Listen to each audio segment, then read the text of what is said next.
porque o seu amor dura para sempre. Vamos orar. Senhor, graças te damos, porque da eternidade o Senhor nos amou. Muito obrigado, Senhor, pelo privilégio imerecido que temos de sermos alvos do teu amor. Ó Pai, te agradecemos porque temos também a alegria de encontrarmos nossos irmãos nesta manhã. Senhor, clareia os nossos olhos, Senhor, amolece o nosso coração, para que possamos estar sensíveis à tua voz. Fica conosco, em nome de Jesus. Amém. Irmãos, nós vamos cantar ao Senhor, e eu gostaria que você, que tem aí algum inário, ou se fosse possível projetar aqui, o 392, não sei se vai dar para ver, 392, Aviva-nos, Senhor, 392, vamos, um pouquinho, né, chegando agora, soninho bom, mas vamos cantar. 392, vamos cantar. Aviva-nos, Senhor, ó, dá-nos teu poder de santidade, fé e amor. Reveste o nosso ser. Aviva-nos, Senhor, eis nossa petição, acende o fogo divinal, cada coração, desperta-nos, Senhor, ó, faze-nos fruir as ricas bênçãos, primícias do porvir.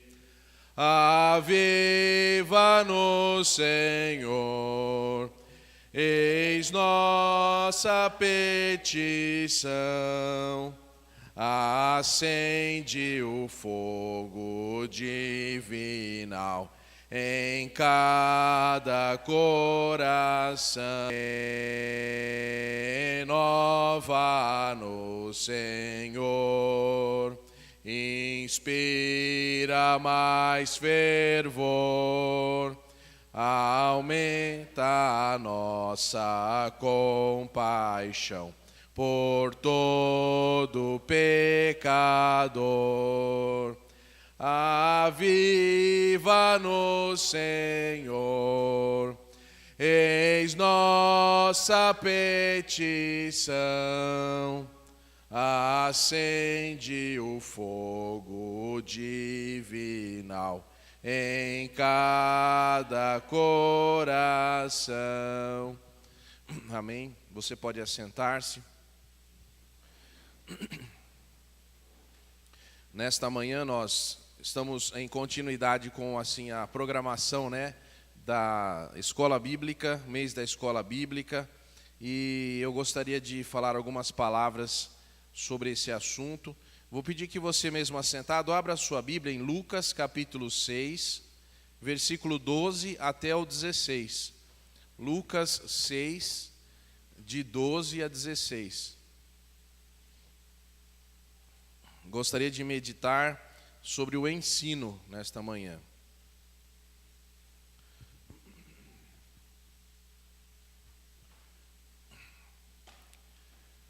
Lucas 6, de 12 a 16. Está escrito assim: naqueles dias, subiu Jesus ao monte para orar, e passou a noite em oração a Deus. Ao amanhecer, chamou os discípulos e escolheu 12 entre eles, a quem também deu o nome de apóstolos: Simão, a quem chamou Pedro, André, seu irmão, Tiago e João, Filipe e Bartolomeu, Mateus e Tomé, Tiago, filho de Alfeu, e Simão, chamado Zelote, Judas, filho de Tiago, e Judas Iscariotes, que foi o traidor. Senhor, pedimos que nesta manhã possamos meditar na Tua palavra de forma que entendamos, Senhor, a Tua vontade para as nossas vidas. Fica com a Tua igreja, em nome de Jesus, amém. Irmãos, uma das situações em que nós precisamos sempre meditar e pensar é que nós estamos aqui nesta manhã porque num passado distante Jesus escolheu esses 12 homens. Jesus, ele passou a noite em oração para escolher os apóstolos. Obrigado. Uma coisa que nós temos que aprender no ensino na igreja é que a oração é tão importante quanto todas as outras coisas.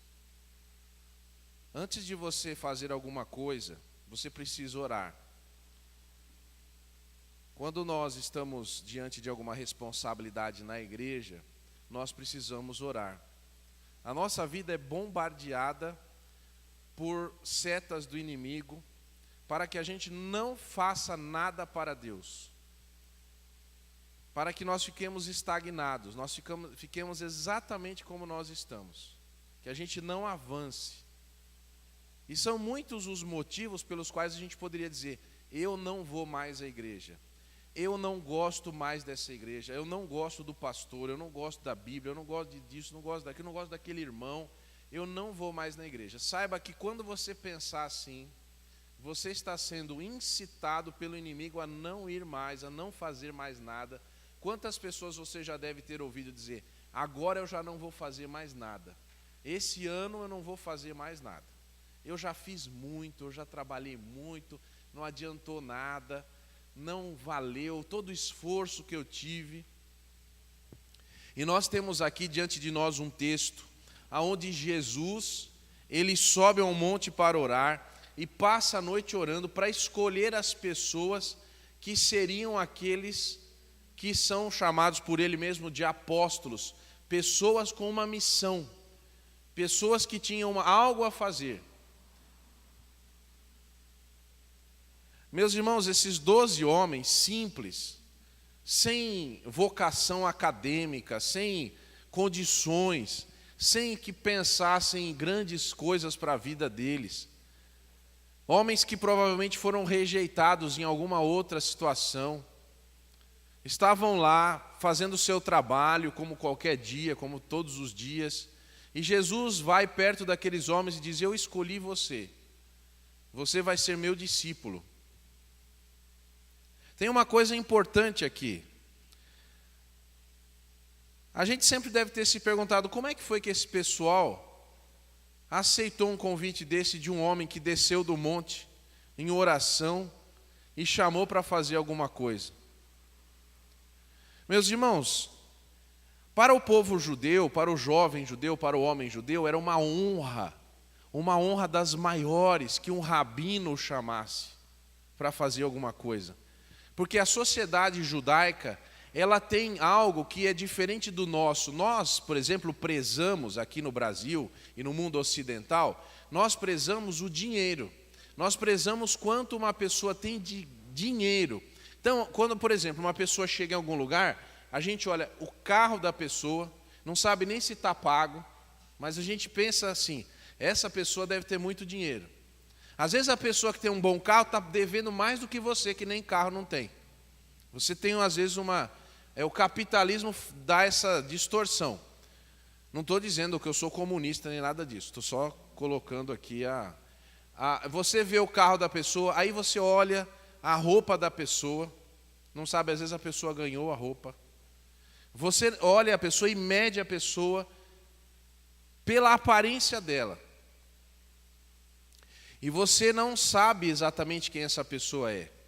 E nós temos um defeito muito grande. A gente acha que quem é novo, quem chegou, o desconhecido sempre é bom.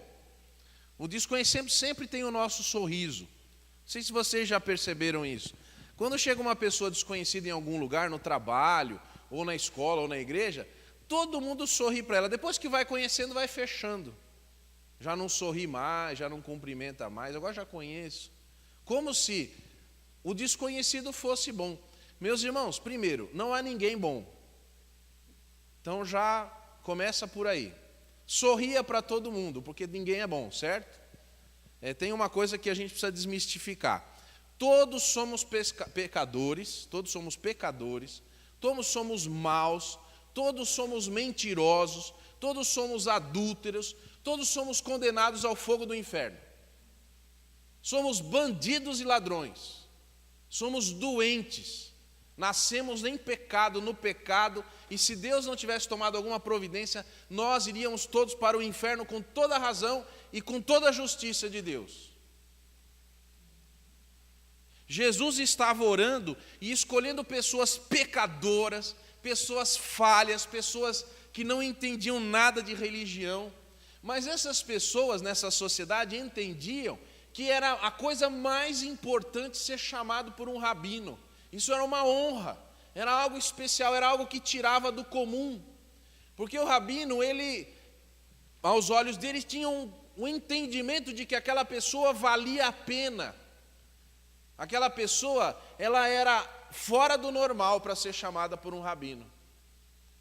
E muitos rabinos faziam provas e testes com as pessoas. Mas os discípulos, eles foram chamados sem nenhum teste, sem nenhuma pergunta, sem nenhuma eliminatória. Simplesmente foram: vem e segue-me. E eles foram. E eles abandonaram as suas redes, quem estava pescando, abandonaram a sua coletoria, quem era funcionário público, e foram com Jesus. Qual é a lição aqui? Meu querido, se Jesus está chamando você, atenda ao pedido dele. Não significa que vai ser fácil. Tem gente que pensa assim: Jesus me chamou, então tudo agora vai estar resolvido, toda a situação está resolvida. Muito pelo contrário. Se Deus chama uma pessoa para alguém, Ele vai preparar essa pessoa, muitas vezes colocando no fogo e na água, como eu disse, para forjar a pessoa. Deus vai fazer de você uma pessoa mais forte, uma pessoa responsável, mas não quer dizer que vai facilitar para você. Nós temos um defeito de fábrica. Nós pensamos que quando Deus escolhe alguém, Ele vai facilitar as coisas para essa pessoa.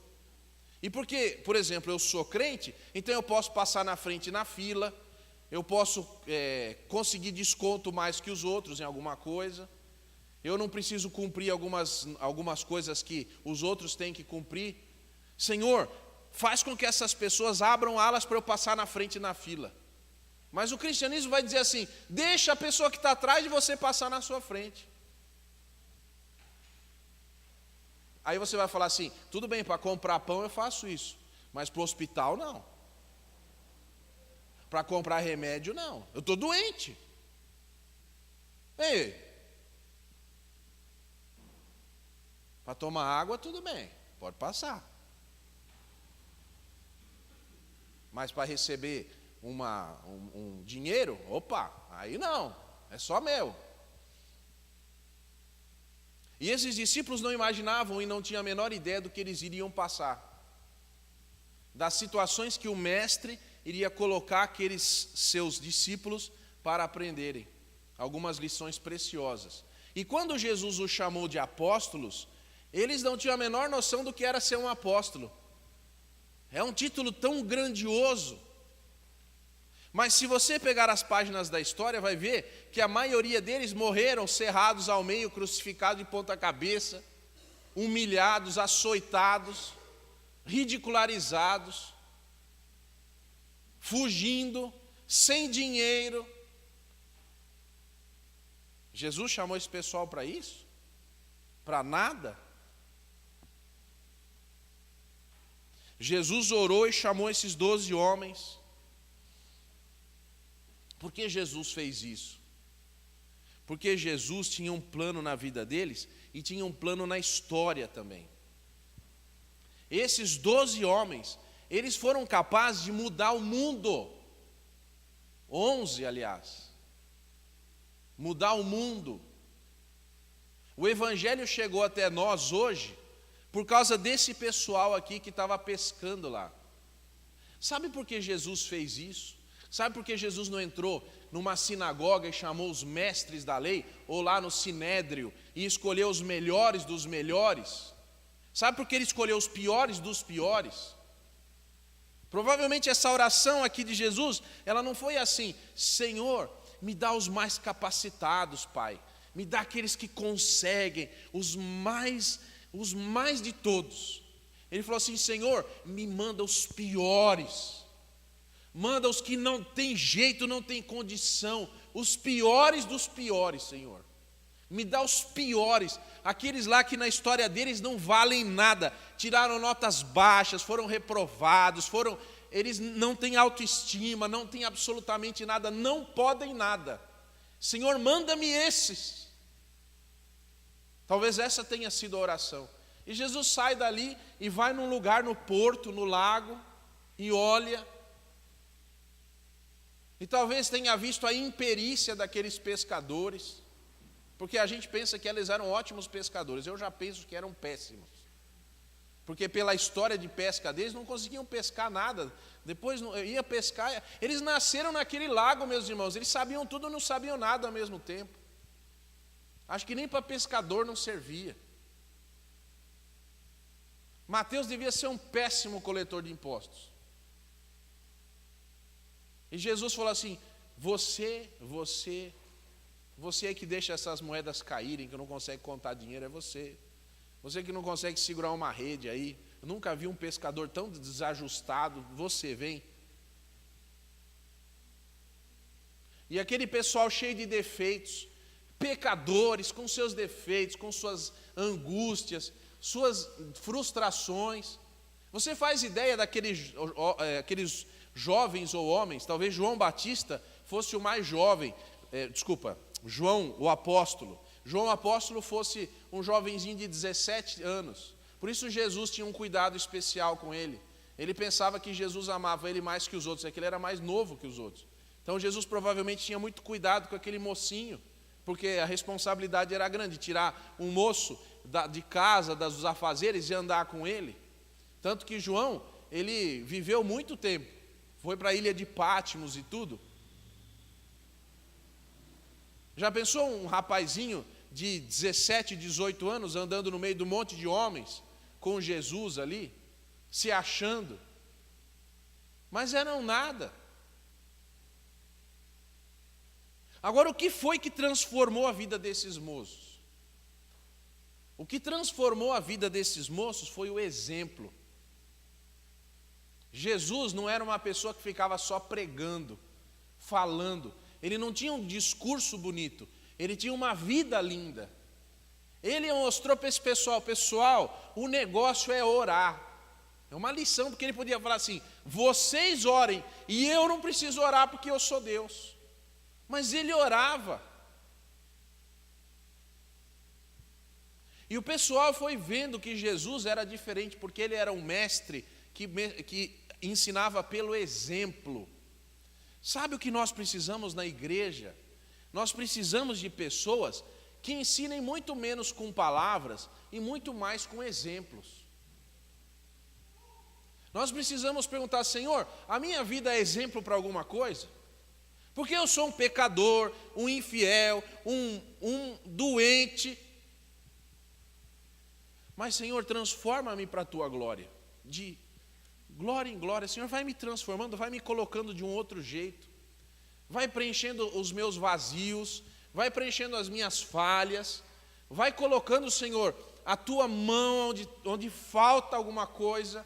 O Teu bálsamo nas minhas tristezas. Vai me levando para frente. Vai me mostrando como eu tenho que seguir. E aí o que aconteceu com esses homens? Esses homens, eles tornaram-se destemidos.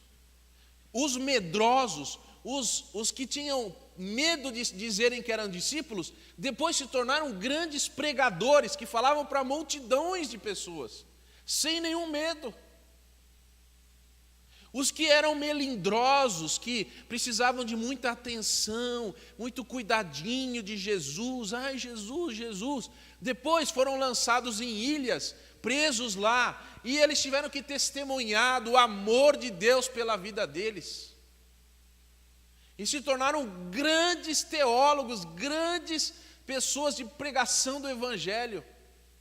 Os que não acreditavam que Jesus era capaz de andar sobre o mar, e que ficaram espantados de ver que Jesus acalmou uma tempestade, agora, eles, quando passavam por alguém com a sua sombra, curavam as pessoas.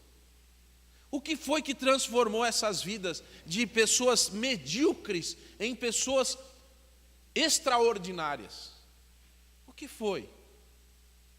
Foi o exemplo de Jesus. Foi Jesus mostrar, façam como eu faço. Nós estamos no mês da escola bíblica. Aqui nós temos classes, temos alunos. E eu sempre fui à escola bíblica, desde pequeno, desde criancinha, desde bebê. Tinha uma revista que chamava Joias de Cristo. Eu era da classe Joias de Cristo.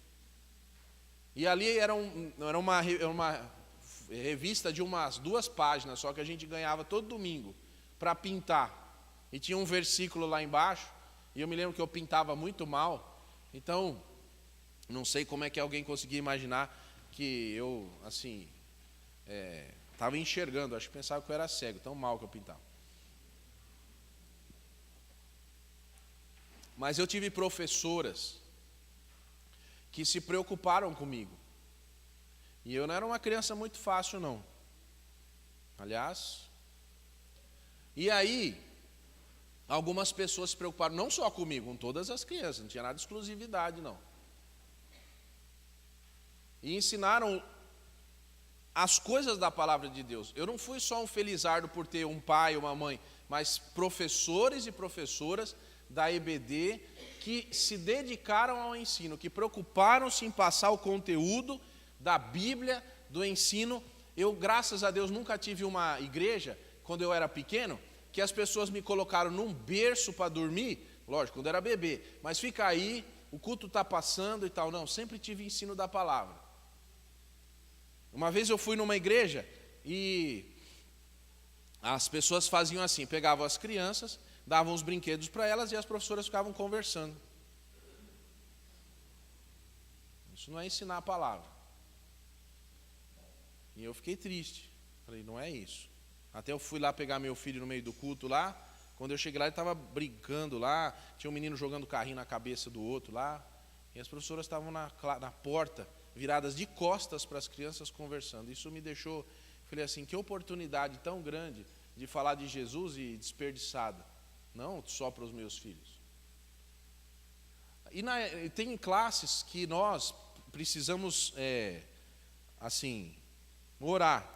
Não aqui, não estou falando da nossa igreja, viu, irmãos? Deixar bem claro, porque eu nem... Todas as classes que eu tenho ido, graças a Deus. Mas é uma lição aí. Nós temos que ensinar pelo exemplo. Nós temos que remir o nosso tempo. Aproveitar a falar da palavra. Tem que tomar muito cuidado com desvios de assunto. Você que é professor, muito cuidado. Você planejou para chegar num objetivo? Você continue, peça desculpas se o assunto está se desviando e você traga o assunto que Deus colocou no seu coração para dizer. Porque dar aula, pregar em relação a dar aula é mais fácil, porque não há um diálogo. Você fala e as pessoas escutam. Mas, por exemplo, se alguém nessa manhã levantasse a mão aqui agora e perguntasse assim, pastor, quantas vezes eu tenho que dar banho no meu cachorro por semana? E se eu entrar nessa de responder essa pergunta aí, que não tem nada a ver com o que eu pretendo falar, então a gente pode sair de um outro assunto e não voltar mais. E é uma oportunidade perdida de falar da palavra, falar o que Deus propôs no seu coração.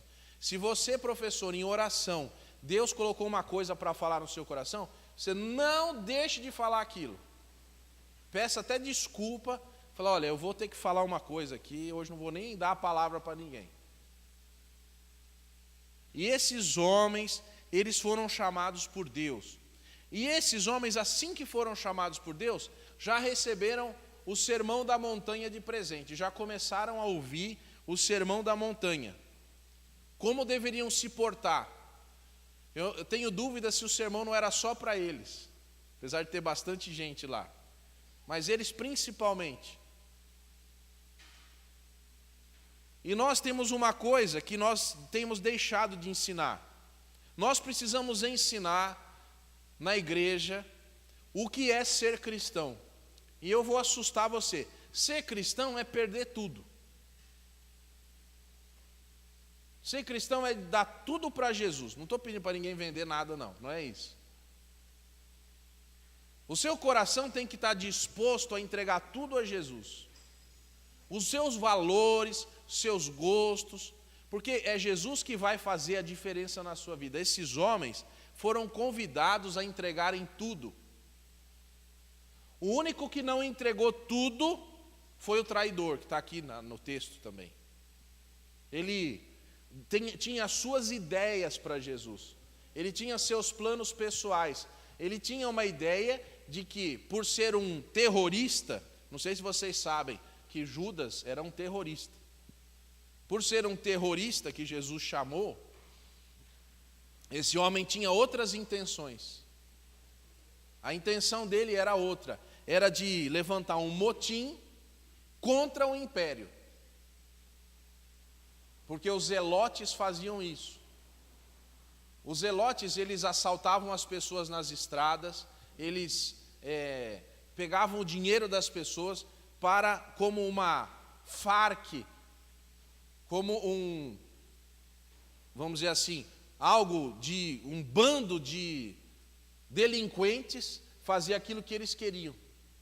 Não gostava de leis, não gostava de regras. As leis eram as suas próprias.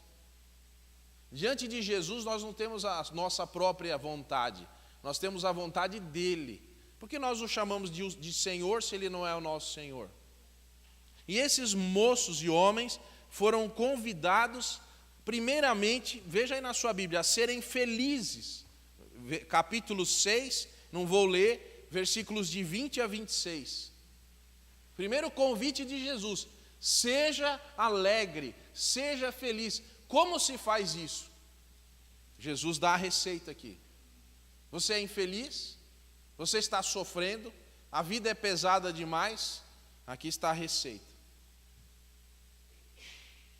Então esses homens já receberam uma informação: vocês vão me seguir e vocês vão ser felizes, mas tem algumas coisas aí.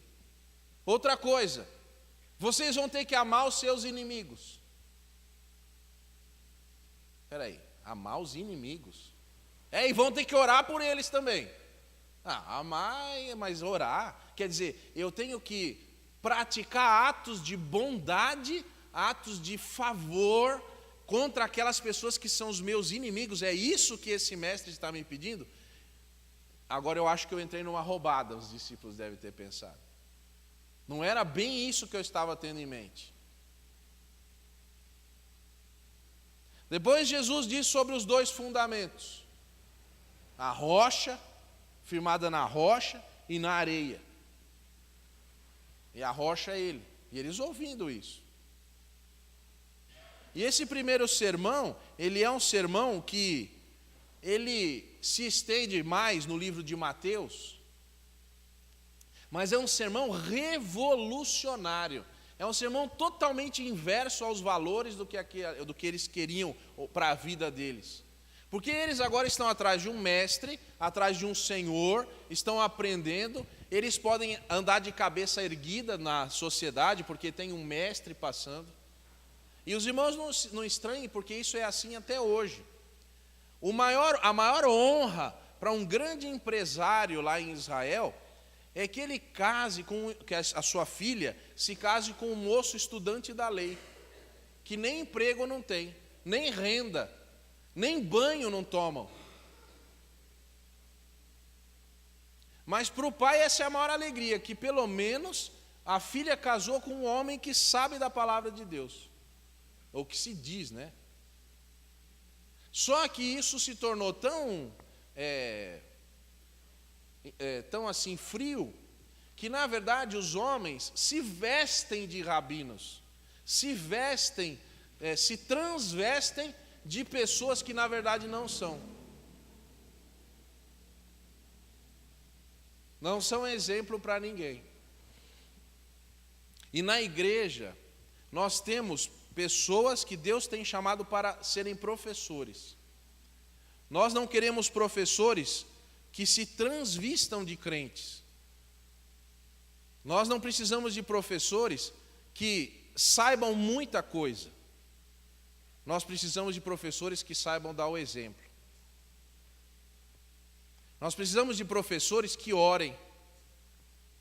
Nós precisamos de professores que, mesmo não sabendo nada, dependam em tudo de Deus. Porque as pessoas pensam que na escola bíblica não se precisa de diploma. Agora, temos o outro lado da moeda, os alunos. O que um aluno da escola bíblica deve fazer? Que nós estamos falando de escola bíblica.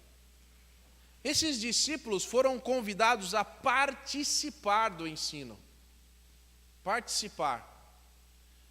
Tem gente que fala assim, que bom que eu só tenho que ficar 45 minutos estudando a Bíblia.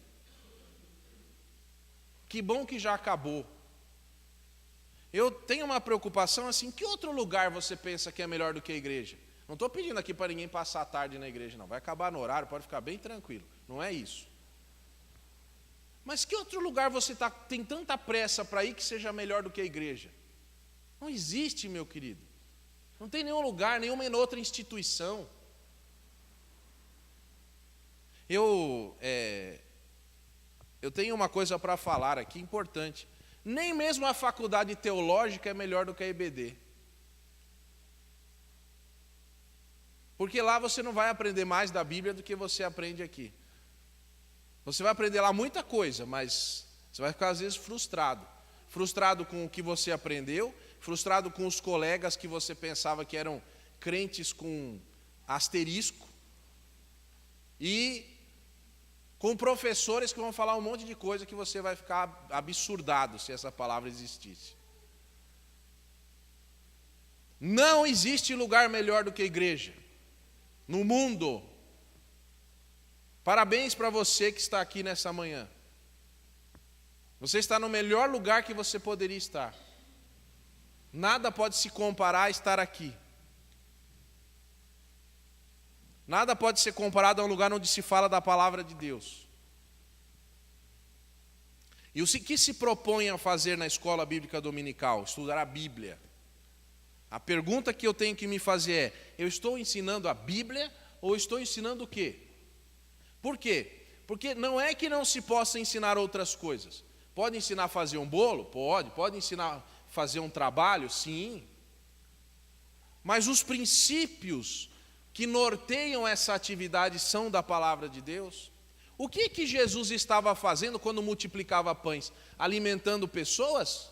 Ou ensinando que ele tem poder para multiplicar, poder para cuidar, poder para que as necessidades das pessoas sejam supridas por ele? Ele estava ensinando a fazer de um pão 2, é isso? Não é. Quando Jesus estava andando sobre o mar, o que ele estava ensinando? A se equilibrar sobre as ondas? Não, estava ensinando, eu tenho poder sobre a natureza. Quando Jesus curava um cego, o que ele estava ensinando? Ou Jesus ele chegou atrasado e não deu tempo de curar o feto antes de nascer? Será que a pessoa nasceu cega por uma falha de Deus? Deus se distraiu lá fazendo alguma coisa com algum anjo, falou, passou aqui, olha, não deu tempo de eu pôr a visão nele. Tem um versículo na palavra de Deus que diz assim, Deus dizendo para Moisés, Moisés, quem foi que fez a tua boca defeituosa? Fui eu. Eu sei o que eu faço, até o que para você parece errado, para mim é certo. Você tem algum problema, passa alguma dificuldade, saiba, Deus está nisso também. Deus quis assim. Por quê? Porque Ele vai usar você desse jeito. E eu vejo pessoas que não podem andar mais felizes do que pessoas com 2 pernas, que andam. E isso é assombroso para mim. Porque eu falo, como é que pode? Por quê? Porque essas pessoas, elas estão sendo moldadas. Às vezes Deus dá uma incapacidade para a gente. de propósito. E eu louvo a Deus por isso. Louvo a Deus porque Ele trabalha na nossa vida, na vida prática, no dia a dia, nas coisas corriqueiras da vida. É interessante que todos os milagres que Jesus Cristo fez, tem por trás desses milagres uma lição preciosa. Quando Jesus ele cura 10 pessoas e só 2 voltam, Ele está ensinando assim: seja grato. Não é curando, a cura não é a lição está depois da cura. O que eu vou fazer com isso que Deus fez na minha vida? Qual a lição? E nós temos exemplos de Jesus andando, e eu gostaria que você fizesse uma releitura na sua casa dos evangelhos e observasse o mestre Jesus. Jesus, o Senhor e mestre, ensinando os seus discípulos. Você precisa ler a palavra de Deus imaginando qual a cara, desculpa o termo, qual a cara que os discípulos ficaram quando Jesus fez aquilo. Porque era com eles que Ele estava trabalhando. Porque uma pessoa que, por exemplo, quando Jesus foi conversar com aquela mulher samaritana, o que foi que os discípulos pensaram? Um rabino judeu conversando com uma mulher samaritana, no deserto. O que é isso? Não tenha preconceito de falar do evangelho para as pessoas. Todos têm o direito de saber de Jesus Cristo. E aquela mulher desprezada, que pelos discípulos jamais eles passariam, sequer e conversariam com ela, se tornou uma missionária, que mudou toda a história da sua cidade. Porque Jesus ensinava pelo exemplo. Jesus, ele tem e tinha uma maneira diferente, que era pelo exemplo. Nós podemos falar muito bonito aqui, muito bonito. Eu posso vir aqui falar super. Você vai ficar assim, ó. Mas se a minha vida não é de acordo com as minhas palavras, eu sou um ator, um hipócrita, um mentiroso.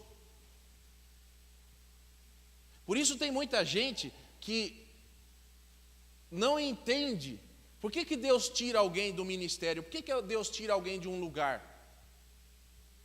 Que as palavras não batem com as ações.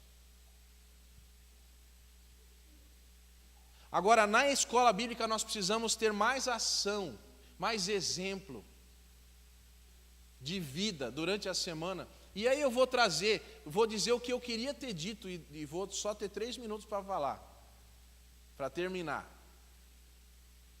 Pais, a bola está com vocês.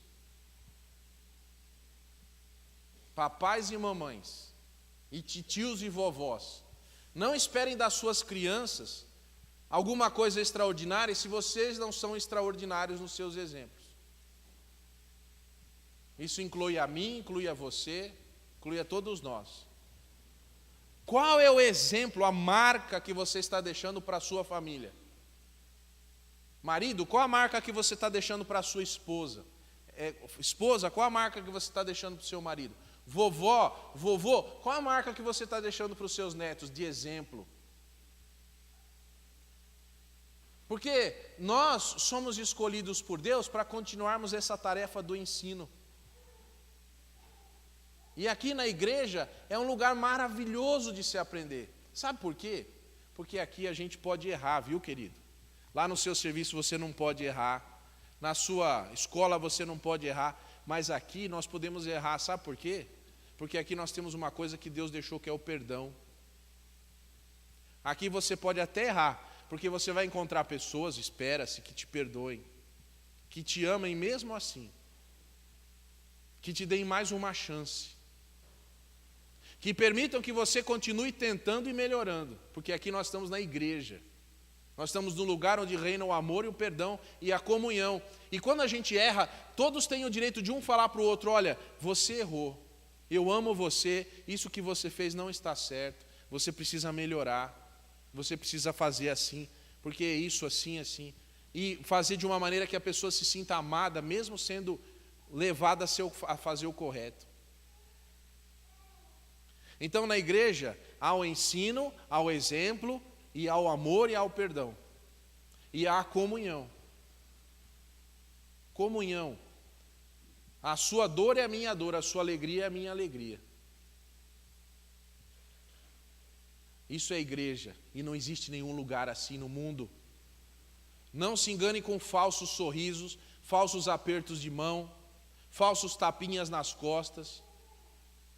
Existem pessoas que sorriem para você, mas se pudessem jogariam você num buraco e tampavam em cima.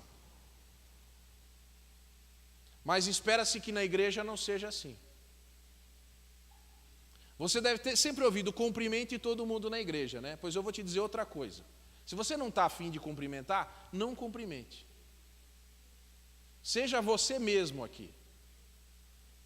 O último lugar do mundo que você deve ser falso é na igreja. Seja você mesmo. Permita que Deus mude você, porque se você não tiver consciência de quem você é, que você é falho, que você é pequeno, que você não pode, Deus não vai usar você. Você precisa ser você mesmo. Mas isso não dá o direito de você continuar sendo duro, continuar sendo rebelde. Você precisa se deixar moldar pela palavra de Deus, pelo ensino da palavra. O que é que essa história tem a ver comigo? O que é que esse professor está dizendo? Essa professora, esse exemplo, essa revista, essa classe, essa oração, o que que isso quer dizer para mim? Aonde que eu tenho que melhorar? Qual é a parte de mim que está com um problema ainda? Porque Deus nos faz como nos fez, para que nós possamos nos encontrar com Ele e Ele nos fazer de novo. Nos fazer agora bem feitos na sua presença, mas nós conscientes do que Ele está fazendo em nós. Ouça essa palavra, Deus quer fazer algo em você, com você consciente do que Ele está fazendo. Consciente, você não vai ser anestesiado, você vai ser operado sentindo toda a dor, para saber a importância do que é Deus mudar você. E o alívio pelo fato de você ter deixado o fardo para trás, e quando Deus tira aquilo que fazia mal para você, você sente uma alegria tão grande de poder continuar agora, mais uma vez, para aprender uma nova lição da parte de Deus. Por isso, uma coisa que eu pergunto a você, nós temos crescido na palavra de Deus, crescido como servos do Senhor, nós temos deixado de ser pescadores, maus pescadores de peixes, para ser excelentes pescadores de homens. Nós temos sido mudados por Deus de verdade, ou a gente vem na igreja, a gente sabe que tem que vir, sabe a oração mais sincera? Senhor, me pega e muda, Senhor, como no Velho Testamento, Senhor, me pega, quebra-me, e faz-me de novo. Eu quero ser um vaso que possa ser usado pelo Senhor. Ensina-me a ser um vaso útil. Senhor, que eu não seja jogado fora, mas que eu seja usado. Esses discípulos, eles foram transformados e transformaram o mundo. Jesus, ele foi moldando essas pessoas e eles foram em frente. E depois ele se retirou. Não ficou, ele deixou o Espírito e ele se retirou. E disse, vão agora, façam o que eu fiz. Façam exatamente do jeito que eu ensinei vocês. Vão agora sozinhos, mostrem se vocês aprenderam. Quando Pedro é convidado por Jesus a amá-lo, você me ama, Pedro? Por que que Jesus pergunta? Porque Jesus ainda havia no coração de Pedro algum conceito de amor errado.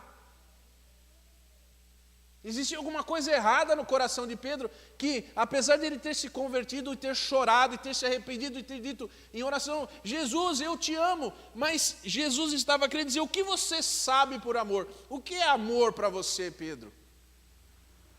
O que você entende, que você acha, que você pensa sobre o amor? E Jesus vai trazer a centralidade para Pedro. Pedro, me amar é apacentar as minhas. Não existe outra coisa, Pedro, que você possa fazer. Você não precisa fazer nada por mim, Deus. Eu não preciso de você. Mas você, ao me amar, precisa apacentar as minhas ovelhas. Na igreja, nós somos convidados a cuidar uns dos outros. E cuidado é, às vezes, se envolver, sim. Você viu alguma coisa errada, você tem o direito de falar em amor com a pessoa. Tem o direito. E eu estou na regra também, não sou acima de ninguém. E desse jeito, nós seremos usados por Deus. O que é EBD? A EBD é um lugar onde nós podemos aprender sobre as coisas de Deus, para a nossa própria vida. Não é o estudo pelo estudo. Você viu que aqui não se ganha diploma? Onde estão os diplomas? Alguém aqui já ganhou um diploma de formado na EBD? Não tem diploma, porque não tem ninguém melhor. Todos nós somos aprendizes. Você vai ganhar um diploma. Diploma que você vai ganhar um caixão. Aí você está formado, aí chegou no ápice. Porque o morto no caixão não aprende mais nada. Mas enquanto nós estamos vivos, nós temos que aprender. E uma postura arrogante de algumas pessoas é que elas pensam que já sabem tudo. Não faça isso, não viva com a sua mente fechada para o aprendizado da palavra. Deus sempre tem algo novo para nós. Se algum dia alguém falar assim, eu não vou mais na igreja porque eu já sei tudo. Não faça isso. Ninguém sabe tudo. Por exemplo, para uma professora ensinar crianças, ela tem que abrir mão de muitos conceitos, de muitos orgulhos, de muitas coisas. Por quê? Porque ela vai ter que ensinar crianças. Ela vai ter que usar um linguajar que não vai usar... A criança não quer saber se você sabe, se você não sabe. Ela imagina que você saiba. Então, às vezes, a gente tem que jogar fora muita coisa. E eu sou muito criticado, por exemplo, pelo meu jeito de falar. Inclusive na faculdade, pelos alunos. Porque eu não fico rebuscando as palavras. Sabe por quê? Porque Jesus não ficava com firulas. Falava o que tinha que falar. Não adianta falar bonito e ninguém entender nada. Então a gente precisa estar com uma postura de aprendiz. É só isso. EBD é isso. Sempre, todo domingo. Estude a sua lição. Ajude o seu professor. Sabe, o seu professor precisa muito de você. Vai chegar um dia que Deus vai fazer com que o seu professor não possa vir. E você vai ter que assumir o lugar dele. Então você olhe bem para o seu professor, veja como ele precisa, aonde ele quer chegar. Porque o meu desejo é que cada pessoa aqui seja um professor. As pessoas dizem assim, a nossa igreja, não aqui, a igreja não cresce, não dá... Olha aqui, ó, 1, 2, 3, 4, 5, 6, 7, 8, 9, 10, 11, 12, 13 e tal, sei lá, tem quantas? 40 pessoas? Já pensou se tivesse 40 professores aqui e cada classe com 20 alunos? Você pode ser professor. É você mesmo. Mas eu só tenho, quantos anos você tem? Você? 12? Eu só tenho 12. O que tem? Se o cara podia ser apóstolo com 17, por que você não pode ser professor com 12? Todo mundo pode ajudar. Todo mundo pode se envolver. Que Deus abençoe você. Que você não pense que você não é capaz. Que você não pense que Deus não sabe o que está fazendo. Que Ele sabe muito bem o que está fazendo. E Ele conta e quer que você faça a sua parte. Espera isso de você. Amém. Vamos orar. Senhor, te agradecemos porque o Senhor escolheu pessoas simples. Obrigado, Senhor, porque nós podemos ver que andando com Jesus, não importa o nosso passado. O que importa é o quanto nós queremos andar, o quanto nós queremos aprender. Ó Deus, muda os nossos corações para que a gente possa realmente se envolver com a escola bíblica dominical. Ó Deus, que se porventura nessa manhã tem alguém aqui que gostaria de ser professor, que o Senhor prepare o coração dessa pessoa. E, Senhor, traga alunos para que essa pessoa possa exercer aquilo que o Senhor propôs no coração dela. Ó Deus, que nós possamos ver aqui, não uma EBD, mas várias, que de manhã nós tenhamos que fazer várias EBDs aqui para dar conta dos alunos. Ó Deus, o mundo está carente da Tua palavra e nós não podemos nos negar a ensinar a única coisa verdadeira que existe no universo, que é a Tua palavra. Ajuda-nos a fazer isso. Em nome de Jesus. Amém. Que Deus abençoe você. Deus abençoe sua vida. Quero que você ore por algumas coisas. Ontem, sexta-feira, eu estava em oração e Deus colocou no meu coração de falar sobre um assunto. Não dá para ver direito aí, mas sobre a lei de Deus. Eu vou fazer uma série de mensagens sobre esse assunto. Peço que você ore, porque é algo extremamente importante para os nossos dias. Esteja orando por isso. Esteja orando pela juventude da igreja também. Esteja orando pelas pessoas, porque o mundo está assolando, está enxovalhando todas as coisas. Mas não deixe de orar pela sua igreja. E não deixe de participar. Ore muito. Deus há de fazer coisas maravilhosas. Vamos tomar o nosso café, Deus abençoe você. Amém.